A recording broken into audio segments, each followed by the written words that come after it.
ఇదే అంశంలో కంటిన్యూస్గా కేసీఆర్ 10 ఏళ్ల పాటు 12 ఏళ్ల పాటు ఉద్యమాన్ని నడిపినటువంటి వ్యక్తి, 12 ఏళ్ళు తెలంగాణలో కింగ్ అంటే ఆయన ప్రతిపక్షంలో ఉన్నా సరే ఆయన చుట్టే రాజకీయాలు నడుపుకున్నటువంటి వ్యక్తి, 2 సార్లు అధికారంలో తెచ్చినటువంటి చరిష్మా కలిగినటువంటి నాయకుడు.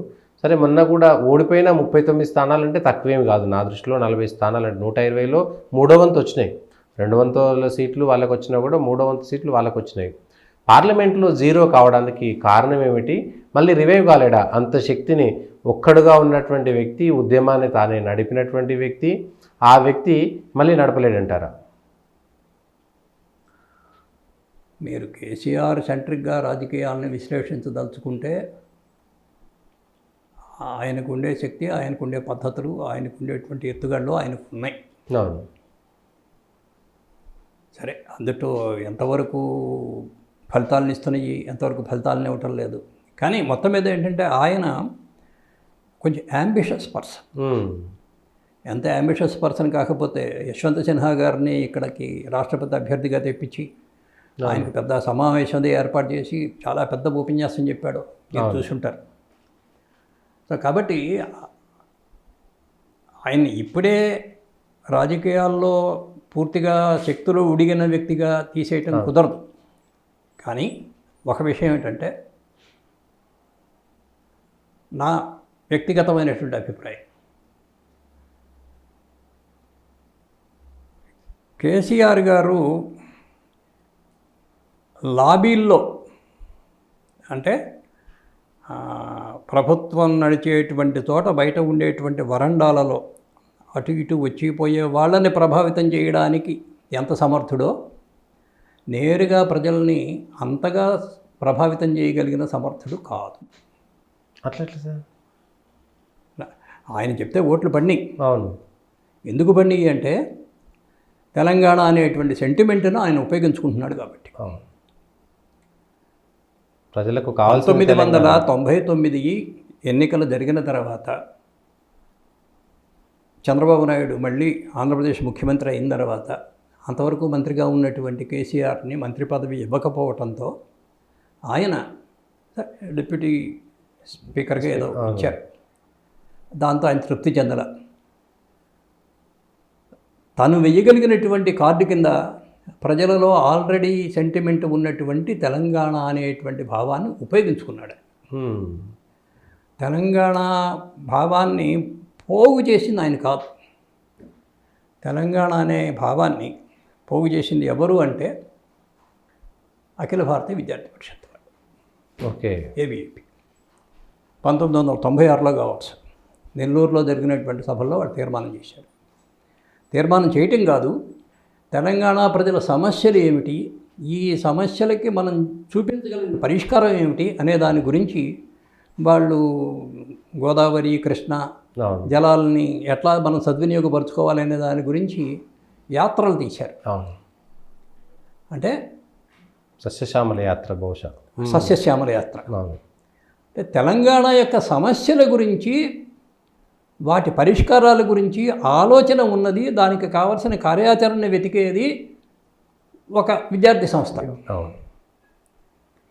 వాళ్ళు ఆ పనిని 2014లో తెలంగాణ ఏర్పడేంత వరకు కూడా చాలా శ్రద్ధగా ఫాలో చేస్తూ వచ్చారు. 97లో అనుకుంటే యాత్ర సాగింది ఏబీవీపీ. అంటే ఉద్యమాలు అవసరం అనుకున్నప్పుడు ఉద్యమాలు జరిపారు, సభలు జరపడం అవసరం అనుకున్నప్పుడు సుష్మా స్వరాజ్ లాంటి వాళ్ళని పిలుచుకొచ్చి సభలు జరిపారు. గ్రామ గ్రామానికి వెళ్ళి మేల్కొల్పాలనుకున్నప్పుడు గ్రామ గ్రామానికి వెళ్ళారు.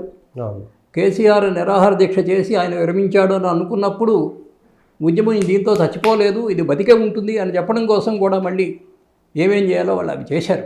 ఆ రకంగా ఉద్యమం విజయం సాధించేంత వరకు కూడా నిబద్ధతతో ఒక ప్రణాళిక ప్రకారంగా తాము మరొకళ్ళకి తోకలుగా మారకుండా జేఏసీలో చేరలేదు, జాయింట్ యాక్షన్ కమిటీలో చేరలేదు. వాళ్ళ యొక్క కార్య విధానాన్ని తాము నిలబెట్టుకుంటూ చేసిన వాళ్ళు విద్యార్థి పరిషత్ వాళ్ళు.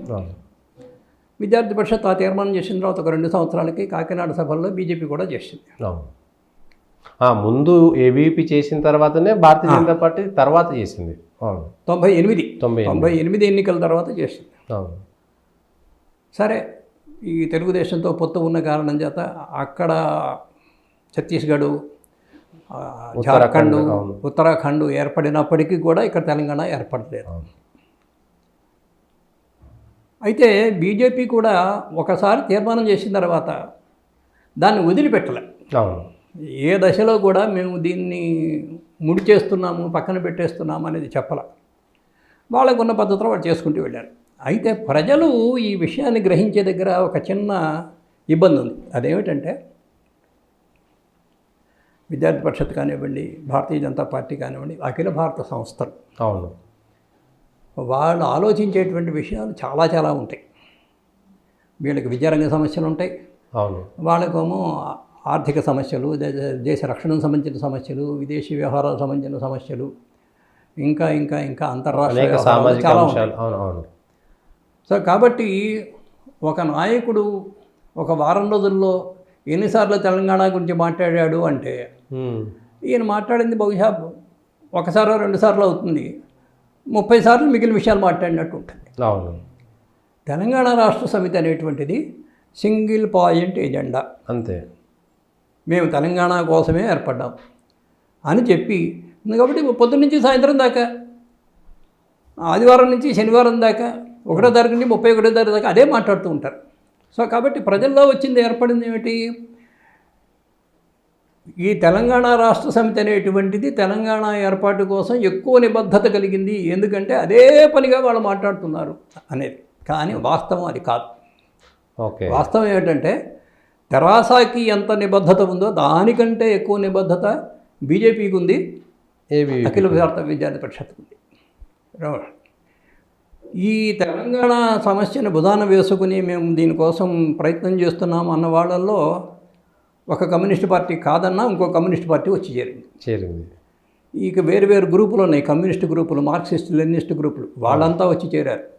లేదా విప్లవ సంఘాలు అనేవాళ్ళు చేరారు. వాళ్ళకుండే ఎజెండా వాళ్ళకుంది, అంతే. అంటే అవకాశం దొరికినప్పుడు హింసను రెచ్చగొట్టైనా సరే ఒక ప్రభుత్వ వ్యతిరేక వాతావరణం వ్యాపింపజేయటం అనేటువంటి వాళ్ళ ప్రధానమైనటువంటి ఎజెండా. అటువంటి దానికి అవకాశం ఇవ్వకుండా ఇది శాంతియుతమైన పద్ధతులలో, రాజ్యాంగము అంగీకరించేటువంటి పద్ధతుల్లో ఆందోళన చేస్తాము, ప్రభుత్వాలను ఒప్పిస్తాము, సాధిస్తాము, దీనికోసం జన సమీకరణ చేస్తాము అన్న పద్ధతిలో నడిపించినటువంటి ఖ్యాతి నా లెక్క ప్రకారం అయితే విద్యార్థి పరిషత్తుకు మాత్రమే చెందుతుంది. కేసీఆర్కి లేదు. ఎందుకంటే కేసీఆర్ చెప్పాను కదా, లాబీల్లో మాట్లాడాడు తప్ప లోక్సభలో ఎప్పుడు మాట్లాడలే ఆయన. ఓకే లోక్సభలో ఒకసారి కూడా మాట్లాడలే. బిల్లు చర్చకు వచ్చిన సందర్భంలో కూడా కేసీఆర్ నోరు తెరవలే. ఇది ఒకటి. 2, ఆయన చేసిన నిరాహార దీక్ష అది ఎంత గొప్పగా జరిగింది, దాని గురించి ఎవరికి ఉండాల్సిన అనుమానాలు వాళ్ళకు ఉన్నాయి. అంతే. ఆయన ఆరోగ్యం డెలికేట్, అటువంటి వ్యక్తి నిరాహార దీక్ష కూర్చోకూడదు. తెలిసో తెలియకో కూర్చున్నాడు. కూర్చున్న తర్వాత సో మొత్తం మీద ఏమిటంటే 3వ మాట, సోనియా గాంధీ దగ్గరికి వెళ్ళినప్పుడల్లా కూడా మీరు మాకు తెలంగాణ ఇస్తే మా సంస్థని కాంగ్రెస్లో విలీనం చేస్తాము, కల్పిస్తాం అంతే అని చివరిదాకా చెప్తూ వచ్చాడు. అంటే ఏమిటి? తనకి రాజకీయమైన జీవితము, దానిలో మరి కాస్త వెలుగు రావటం కోసం ఆయన పడిన తాపత్రమే తప్ప తెలంగాణ గురించి ఒక జయశంకర్కో ఒక ఏబీవీపీకో ఉన్నంత కమిట్మెంట్ ఆయనకు ఉంది అనుకోవడానికి వీల్లేదు. ఓకే, అంటే తన రాజకీయ వెలుగుల కోసం తెలంగాణను ఉపయోగించుకున్నాడు అంటారు. అంతే. ఇంకొక మాట, తెలంగాణ ఉద్యమానికి ఊపు తీసుకొచ్చిన విషయం ఏమిటి అన్నప్పుడు 2 విషయాలు ఉన్నాయి. మమ్మల్ని అందరూ చెప్పేదే, నిధులు, నీళ్లు, నియామకాలు.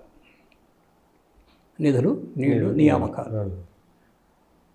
మీరు నాగార్జున సాగర్ డ్యామ్ కట్టినా, పోలవరం డ్యామ్ కట్టినా, ఇంకో డ్యామ్ కట్టినప్పటికీ కూడా అక్కడి నుంచి వచ్చేటువంటి కాలువల ద్వారా కోస్తా ప్రాంతాల ప్రజలకి సహజంగా నీటి వసతి ఏర్పడుతుంది, సాగునీరు లభిస్తుంది. తెలంగాణ పీఠభూమి. ఇక్కడ వ్యవసాయానికి కావలసిన నీరుని ప్రాజెక్టు నుంచి తీసుకురావడం చాలా కష్టమైనటువంటి పని. అందుకని వైఎస్ రాజశేఖర రెడ్డి ముఖ్యమంత్రిగా ఉన్నప్పుడు ఆయన చేసిన మిగిలిన విషయాలు ఎలా ఉన్నప్పటికీ ఇది మాత్రం చాలా గొప్ప పని, గొప్ప ఆలోచన. అదేమిటంటే ఉచిత విద్యుత్తు తెలంగాణకి ఇవ్వటం ద్వారా భూగర్భ జలాలని తీసుకుని దాని ద్వారా పంట పండించుకోవాలి మనము తెలంగాణ ప్రాంతంలో. దానికోసం ఉచిత విద్యుత్ ఇవ్వడానికి ఆయన సిద్ధపడ్డాడు. సో ఆ రకంగా అంటే సమస్యకు పరిష్కారం ఇది. ఈయన ముఖ్యమంత్రి అయిన తర్వాత కాళేశ్వరరావు ఏం చేశాడో ఇవాళ అయితే అందరికీ తెలిసిన రహస్యమే కదా. అంతే.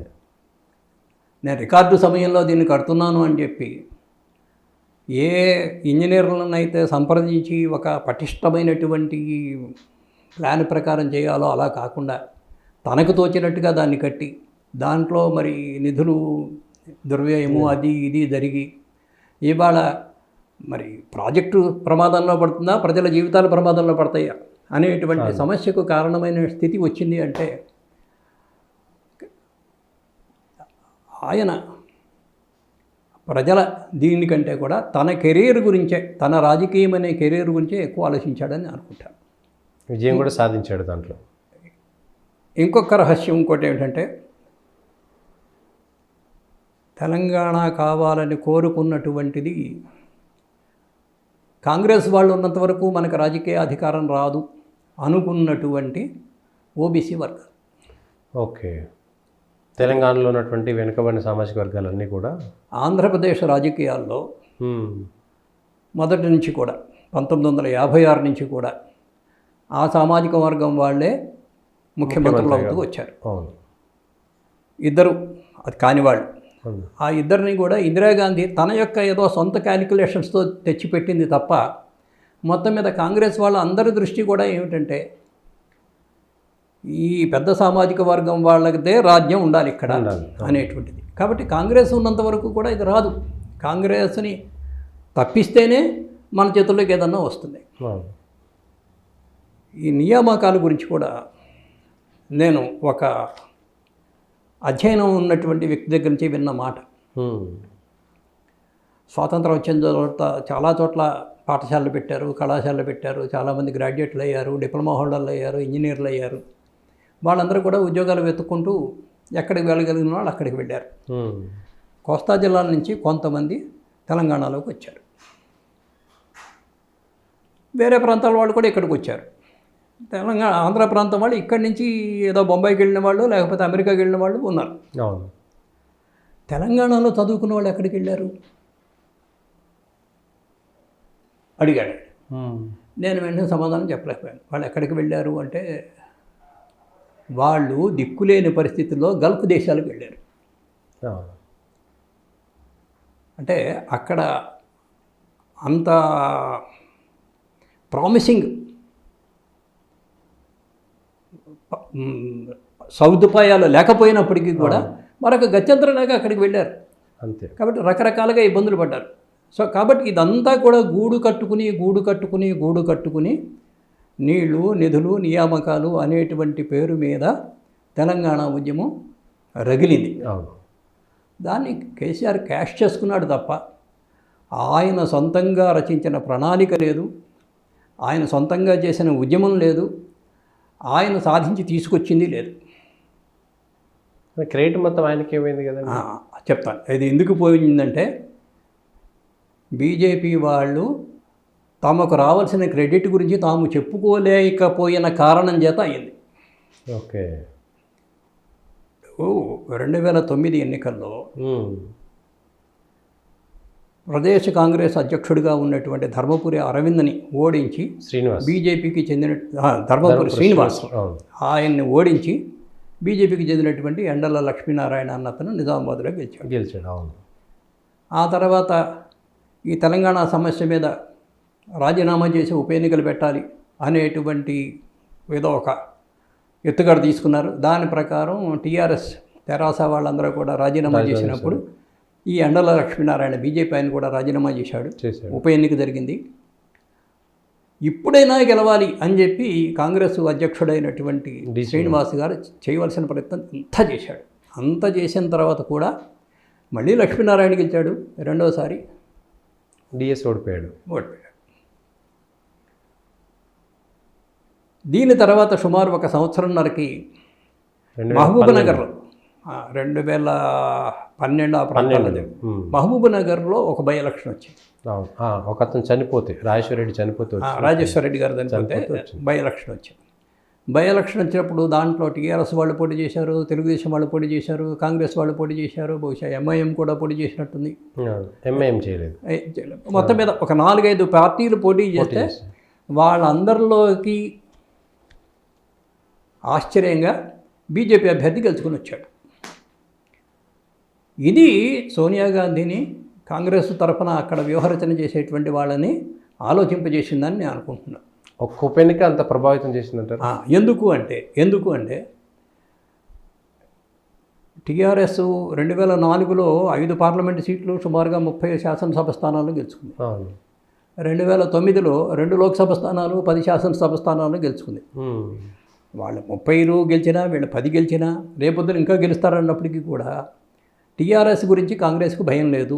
ఎందుకంటే టీఆర్ఎస్ వచ్చి కాంగ్రెస్లో విలీనం అవ్వడానికి అవకాశాలు పుష్కలంగా ఉన్నాయి. ఆయన చెప్తున్నాడు కూడా సిద్ధంగా. ఆ కోరిక, మేము తెలంగాణ గురించి ఏర్పాటు చేసిన పార్టీ, మీరు తెలంగాణ ఇచ్చేస్తే మేము మీలో విలీనం అయిపోతాం అని చెప్తూనే ఉన్నాడు. కాబట్టి టీఆర్ఎస్కి భయపడాల్సింది లేదు. కానీ ఎటువంటి పరిస్థితుల్లో కూడా భారతీయ జనతా పార్టీ వచ్చి కాంగ్రెస్లో విలీనం కాదు కదా, కాలేదు. కాబట్టి భారతీయ జనతా పార్టీకి ఇంకా ఇక్కడ వేళ్ళు నిలదొక్కున్నది అన్నట్టయితే అది ప్రమాదం. అట్లాగే 2009లో 2 సీట్లు గెలుచుకున్నటువంటి భారతీయ జనతా పార్టీ రోజులు గడిచిన కొద్దీ బలపడి ఈ ఉప ఎన్నికలో 1 గెలుచుకుంది, మహబూబ్నగర్ది. అది కాకుండా నాగం జనార్దన్ రెడ్డి కూడా అప్పుడు భారతీయ జనతా పార్టీలో చేరారు. కాబట్టి 4 అయ్యారు. కాబట్టి ఇది పెరిగి ఎక్కడి దాకా పోతుందో తెలియని పరిస్థితుల్లో భారతీయ జనతా పార్టీ ప్రగతిని అడ్డుకోవాలి అన్నట్టయితే మనం తెలంగాణ ఇవ్వక తప్పదేమో. ఎట్లాగూ సెంటిమెంట్ ఉంది కదా. కాబట్టి తెలంగాణ ఇచ్చినటువంటి దేవత కాదు కనుక దాని క్రెడిట్ సంపాదించగలిగితే గెలుచుకోగలుగుతాము అనే ఉద్దేశంతో సోనియా గాంధీ జయరామ్ రమేష్కి మరి కొంతమందికి ఆ పని అప్పచెప్పింది. ఇక్కడ కూడా నాదొక రైడర్ ఉంది. అదేమిటంటే, నిజంగా సోనియా గాంధీ తెలంగాణ ఇవ్వదలుచుకుందా, ఇచ్చినట్టుగా నటించదలుచుకుందా? అట్లంటారు. ఇచ్చింది కదా. ఇచ్చింది. ఎటువంటి పరిస్థితుల్లో ఇచ్చింది? గత్యంతరం లేని పరిస్థితుల్లో ఇచ్చింది. అంటే చెప్తాను, వీళ్ళు ఒక బిల్లు తయారు చేయాలి. ఈ తయారు చేసినటువంటి బిల్లు పార్లమెంట్లో ఉన్నటువంటి అధిక సంఖ్యాక సభ్యులకి ఆమోదం కావాలి. అప్పుడు బిల్లు పాస్ అవుతుంది. ఏదో ఒక క్లాజు దగ్గర బీజేపీ వాళ్ళు ఇదట కుదురుతుందండి, ఇది మాకు కుదరదు, మాకు ఇష్టం లేదు, మేము దీనికి వ్యతిరేకం అని చెప్పి దాన్ని కనుక అడ్డుకున్నట్టయితే, చూసారా బీజేపీ వాళ్ళు అడ్డుపడుతున్నారు, నేను తెలంగాణ ఇద్దాం అనుకున్నాను, బీజేపీ వాళ్ళు అడ్డుపడ్డారు అని చెప్పి దాన్ని వాయిదా వేసడానికి తప్పించుకోవడానికి వాళ్ళకి ఆలోచనలు ఉండుండొచ్చు. ఓకే.